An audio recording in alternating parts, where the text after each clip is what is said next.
नोंथाङा जुदि आधा लिटारनि दै बथल 10 राङाव बायना लोंनो सानदोंब्ला बावनाया मोजांसै। नंगौ, बे समाव बिग ब्रेकिं निउज। रायजो सरकारा आधा लिटारनि दै बथलखौ बन्द खालामबाय। नोंथाङा जुदि आधा लिटारनि दै बथल 10 राङाव बायना लोंनो सानदोंब्ला मोननाय नंलिया।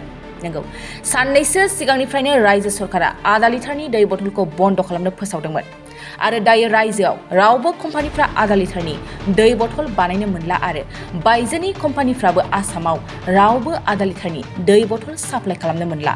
नंगौ, नोंथाङा जुदि 10 रांनि दै बथल बायनो सानदोंब्ला बायनो हानाय नंला, मानोना रायजो सरकारा 10 रांनि दै बथल एबा आधा लिटारनि दै बथलखौ बन्द खालामबाय। दायो नोंथाङा बायनांसिगोन 20 रांनि 1 लिटार दै। नुनो मोननाय नंला फिसा फिसा दै बथल। नंगौ, बे समाव बडलेण्ड बुब्लिनि गेजेरजों आरो फोरमायबावोदि साननैसो सिगांनिफ्रायनो रायजो सरकारा आधा लिटारनि दै बथलखौ बन्द खालामनो फोसावदोंमोन आरो दिनै बेबादिनो रावबो कम्पानिफ्रा आधा लिटारनि दै बथल बानायनो मोनलिया आरो बायजोनि कम्पानिफ्राबो आसामाव आधा लिटारनि दै बथल साप्लाय खालामनो मोननाय नंलिया। लोगोसे रावबो गलादार एबा दखानदारफ्राबो फाननो मोननाय नंलिया। फाननो मोनगोन एबा बायनो मोनगोन 1 लिटारनि दै बथल एबा 1 लिटारनि गोजौ।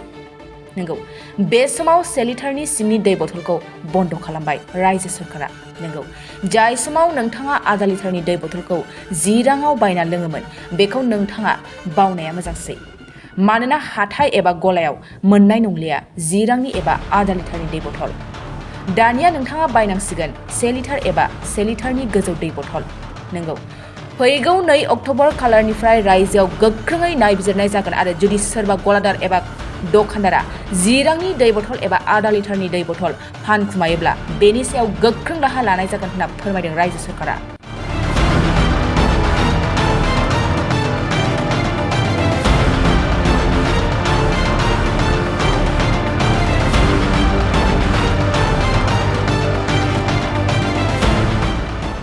गोजोनथाव खौरां! बाजाज बाइक सालायनो मोजां मोनग्राफोरनि थाखाय गोजोनथाव खौरां। दावहारु अट' एजेन्सिया बाजाज बाइक सालायनो मोजां मोनग्रा रायजो राजाफोरनो होगासिनो दं इन्डिपेन्डेन्ट डेनि थाखाय ल' डाउन पेमेन्ट आरो इजि एक्सचेन्ज अफार। 1 आगस्तनिफ्राय 15 आगस्तसिम होगासिनो दं क'क्राझार दावहारु अट' एजेन्सिया आरो क'क्राझार जिल्लानि सिङाव थानाय काराइगाव, दतमा आरो बडगावआवबो 3 आगस्तआव फेस्टिभ आउटलेट गोदानै बेखेवनो थांगासिनो दावहारु अट' एजेन्सि। बे गोदानै बेखेवनाय ब्रान्च श'रुमआवबो ल' डाउन पेमेन्ट आरो इजि एक्सचेन्ज अफार लानो हागोन।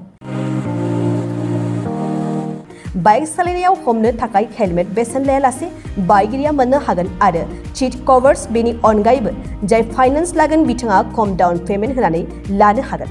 बायग्रा ग्राहक सुबुंफ्रा दावहारु अट' एजेन्सियाव बाजाज बाइकखौ बायनो सानोब्ला नैबे मबाइल नम्बर 8822018193 आरो 600003991187 आव थोंजों फोनांजाब खालामनो हागोन।